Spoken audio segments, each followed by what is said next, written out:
அனைவருக்கும் வணக்கம். திருநெல்வேலி ஜோதிடர் சொக்கலிங்கம் என்ற யூடியூப் சேனல் அது வரைக்கும் 1000க்கும் மேற்பட்ட பேர்களுக்கு நான் பலன்கள் பதிஞ்சிருக்கிறேன். ஸோ இந்த சேனலை சப்ஸ்கிரைப் பண்ணிவிட்டு ஹோம் பேஜில் போய் வீடியோஸில் பார்த்து அந்தந்த பேருக்குடையவங்க உங்கள் பேர்களுக்கு நான் பலன்கள் தெரிஞ்சுக்கோங்க. குறிப்பாக அந்த அஞ்சனா தேவி அப்படிங்கிற பேருடையவங்க உங்கள் குடும்பத்திலே சொந்தக்காரங்கள் நட்பு வட்டாரத்தில் இருந்தாங்கன்னா அவங்களுக்கு நம்ம வீடியோ லிங்கை தயவு செஞ்சு ஷேர் பண்ணுங்கள். நிறைய நண்பர்கள் ஜோதிடத்தி மேல் பற்றுக்கொண்டு நிறைய இடங்களில் ஜோதிடம் படிச்சுமே ஒரு ஜாதகத்தை கையில் கொடுத்தா பலன் சொல்ல திணறக்கூடிய ஜோதிட நண்பர்களுக்கும் ஏற்கனவே ஜோதிட தொழிலாக பார்த்துக்கிட்டு இருக்கிற ஜோதிட நண்பர்களுக்கும் என்னுடைய ஜோதிட பெரியார் புத்தகங்கள் மக்கள் மத்தியில் நீங்கள் தைரியமும் துல்லியமும் பலன் சொல்ல உதவும். என்னுடைய ஜோதிட பெரியார் புத்தகங்கள் லிஸ்ட்டை அப்புறம் ஸ்க்ரீனில் ஸ்க்ரோல் ஆகக்கூடிய டெலிகிராம் நம்பருக்கு மெசேஜ் பண்ணிங்க அப்படின்னா என்னுடைய புத்தகங்களுடைய லிஸ்ட் விளக்கங்களை தாரம் பார்த்துட்டு தேவையான புத்தகங்கள் வாங்கிக்கிடலாம். அஸ்ட்ராலஜிக்கல் கன்சல்டேஷன், ஜாதகம் பார்க்க, ஜாதகம் எழுத, பிறந்த குழந்தைகளுக்கு அரிசை பேர் சூட்ட, திருமண பொருத்தம் துல்லியமாக பார்க்க, குல தெய்வம் அறியாதவங்க குல தெய்வம் அறிய, அஸ்ட்ரோ நியூமராலஜி, அஸ்ட்ரோ நேமாலஜி, ஜாதகமே இல்லாதவங்களுக்கும் பலன் சொல்ல போன்ற அஸ்ட்ராலஜிக்கல் கன்சல்டேஷனுக்கு தாராளமாக நீங்கள் நினைக்கலாம். குறைந்த குருதட்சணையில் தரமான ஆலோசனைகள் வழங்கப்படும். நேரில் வரணுங்கிற அவசியம் கிடையாதுங்க, ஃபோன்லேயே பலன் சொல்லிடுவேன். சரிங்க, இன்றைக்கி பதிவுக்குள்ளே போவோம். அஞ்சனா தேவி என்ற பேருக்கான 50 வகையான நேமாலஜி பலன்களை பார்ப்போம். ஃபஸ்ட்டு பாயிண்ட்டு சிரிச்ச முகமாக இருப்பீங்க. ரெண்டாவது பாயிண்ட்டு நகைச்சுவை பிரியராக இருப்பீங்க. மூணாவது பாயிண்ட்டு அதே சமயம் அவ்வளோ சீக்கிரம் ஒருத்தர் பேச்சை நீங்கள் நம்பிட மாட்டீங்க. நாலாவது பாயிண்ட்டு முன்கோபியாக இருப்பீங்க. அஞ்சாவது பாயிண்ட்டு ஸ்ட்ரைட் ஃபார்வர்டாக இருப்பீங்க. ஆறாவது பாயிண்ட்டு சாப்பிட்ட சாப்பாடு புளிச்ச ஏப்பம் அசிடிட்டி பிரச்சனை உண்டு. ஏழாவது பாயிண்ட்டு திறமைசாலிங்க நீங்கள், ஆனால் திறமை இருந்தும் தடைகளை சந்திப்பீங்க. எட்டாவது பாயிண்ட்டு சவுண்டாக ஸ்பீடாக பேசுவீங்க. 9வது பாயிண்ட்டு ஆன்மீக நாட்டம் உண்டு. 10வது பாயிண்ட்டு சிவபக்தராக இருப்பீங்க. 11வது பாயிண்ட்டு அலைச்சல் விரும்பியாக இருப்பீங்க. 12வது பாயிண்ட்டு அம்மாவுக்கு வந்து ஹெல்த் பிரச்சனைகள் இருக்கும். சாரி, உங்கள் அப்பாவுக்கு வந்து ஹெல்த் பிரச்சனைகள் இருக்கும். 13வது பாயிண்ட்டு உங்களுக்கு ஈகோ குணம் உண்டு. 14வது பாயிண்ட்டு அழகானவங்களாக இருப்பீங்க. 15வது பாயிண்ட்டு மேக்கப் பிரியராக இருப்பீங்க.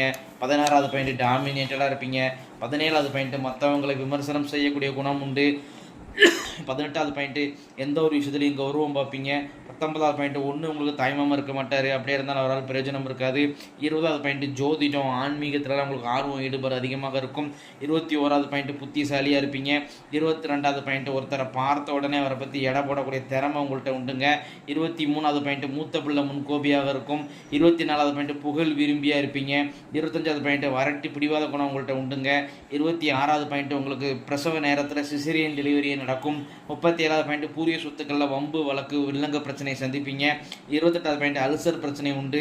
29வது பாயிண்ட் பேச்சில் உள்குத்து வச்சு பேசுவீங்க அல்லது பொடி வச்சு பேசக்கூடிய குணம் உண்டு. 30வது பாயிண்ட் ஹீட்டான பாடிங்க உங்களுக்கு, அதன் காரணமாக தலைவலி கண்ணெரிச்சல் அடிக்கடி வரும். 31வது பாயிண்ட் கடன் பிரச்சனை உண்டு. 32வது பாயிண்ட் எவ்வளோ கடன் பட்டாலும் அடைச்சிருவீங்க. 33வது பாயிண்ட் கணவருடன் சண்டை சச்சரவுகள் இருக்கும். 34வது பாயிண்ட் கணவருடைய செயல்பாடு காரணமாக அவரை நீங்கள் மதிக்க மாட்டீங்க. 35வது பாயிண்ட் கணவர் வந்து எமோஷனல் டைப்பாக இருப்பார். 36வது பாயிண்ட் கணவர் வந்து எந்த ஒரு விஷயத்துலையும் உங்களுக்கு குறை கண்டுபிடிச்சிக்கிட்டே இருப்பார். 37வது பாயிண்ட் நீங்கள் தனிமை விரும்பியாக இருப்பீங்க. 38வது பாயிண்ட் நகை அல்லது பத்திரத்தை தொலைப்பீங்க, ரொம்ப கவனமாக இருக்கணும். 39வது பாயிண்டால் சர்டிஃபிகேட்ஸ் தொழக்கூடிய அமைப்புகள் உண்டு.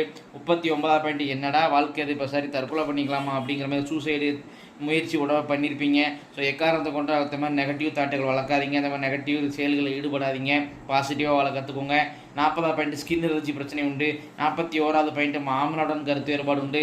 42வது பாயிண்ட் நிர்வாகத்திறமை நல்லா இருக்குங்க உங்கள்கிட்ட. 43வது பாயிண்ட் படிப்புக்கேற்ற வேலை இருக்காது. 44வது பாயிண்ட் நீங்கள் வேலை பார்த்தாலும் சரி தொழில் செஞ்சாலும் சரி டென்ஷன் ப்ரெஷர் இருந்துக்கிட்டே இருக்கும். 45வது பாயிண்ட் நல்ல கௌரவமான வேலை கௌரவமான தொழில் உங்களுக்கு அமையுங்க. 46வது பாயிண்ட் ஒரு அம்மனை விரும்பி வழிபடுவீங்க. 47வது பாயிண்ட் லைஃப்பில் புது வீடு கட்டுவீங்க. 48வது பாயிண்ட் கன்னி உண்டுங்க குடும்பத்தில். கன்னின்னு சொன்னால் குறைஞ்ச வயசில் இறந்து போன பெண் குழந்தைய தான் கன்னின்னு சொல்லுவோம், அது அவசியம் வழிபடணுங்க. கன்னி தெய்வதை வழிபாடு செய்வது எப்படி மற்றும் கன்னி தெய்வ வழிபாடுகள் A-Z முறைகள் அப்படிங்கிற ஒரு புத்தகம் போட்டிருக்கிறேன். என்னுடைய டெலிகிராம் நம்பருக்கு தொடர்பு பண்ணிங்கன்னா அந்த புத்தகத்தை நல்லபடியாக அனுப்பிச்சிக்கிறேன். அதன்படி இந்த கன்னி வழிபாடு தெய்வ வழிபாடை முறைப்படி சிறப்பாக செஞ்சுக்கோங்க. 49வது பாயிண்ட் செய்வன பிரச்சனை இருக்குங்க உங்கள் குடும்பத்தில். செய்வன அப்படிங்கிறதுக்கு உண்டான சிம்டம்ஸ் சொல்லி நிரூபித்து காட்ட முடியும். கால் சம்பந்தமான பிரச்சனை, அடிக்கடி காலை அடி வருது, கால் வலி கால் வளர்ச்சல்கள் இருக்கும். அதே மாதிரி தூக்க குறைபாடு பிரச்சனைகள் இருக்கும். அதே மாதிரி திறமை இருந்து முன்னேற முடியாதுங்க, எவ்வளோ பணம் வந்தாலும் தங்காதுங்க. ஸோ கட்டாயம் இந்த சேவனைக்கு நிவர்த்தி செய்யணும். உங்களுக்கு நம்பிக்கையானவங்க யாராக இருந்தாங்கன்னா தாராளமாக அவங்கள வச்சு பண்ணிக்கோங்க. அல்லது என் மேலே நம்பிக்கை வச்சிங்கன்னா 3 மாதத்தில் ரிசல்ட் இருக்குது. கண்டிப்பாக சேவனைக்கு நிவர்த்தி செய்யணுங்க, அப்புறம் தாங்க உங்கள் அப்பா குடும்பத்தால் முன்னேற முடியும். 50வது பாயிண்ட்டு உங்களுடைய ஆத்மார்த்தமான தெய்வம் முன் ஜென்மத்தில் நீங்கள் ரொம்ப வேண்டி விரும்பி வெளிப்பட்ட தெய்வம் இந்த ஜென்மத்தை அருள்பாலிக்க நிற்கிறது யார் அப்படின்னு கேட்டிங்கன்னா காமாட்சி அம்மன் தாய் தாங்க. இத்துடன் அஞ்சனா தேவி என்ற பேருக்கான 50 வகையான நேமாலஜி பலன்கள் முடிவடைகின்றன. இப்போ பேரை வச்சு 50 பலன் சொல்கிறேன் அப்படின்னா ஜாதகத்தை சொன்னால் அதிகமாக இல்லை துல்லியமாக சொல்லுவேன் அப்படிங்கிறத யோசிச்சு பாருங்கள் நண்பர்களே. ஸோ ஒரு முறை அஸ்ட்ராலஜிக்கல் கன்சல்டேஷனுக்கு வாங்க. நன்றி நேயர்களே, நன்றி, வணக்கம்.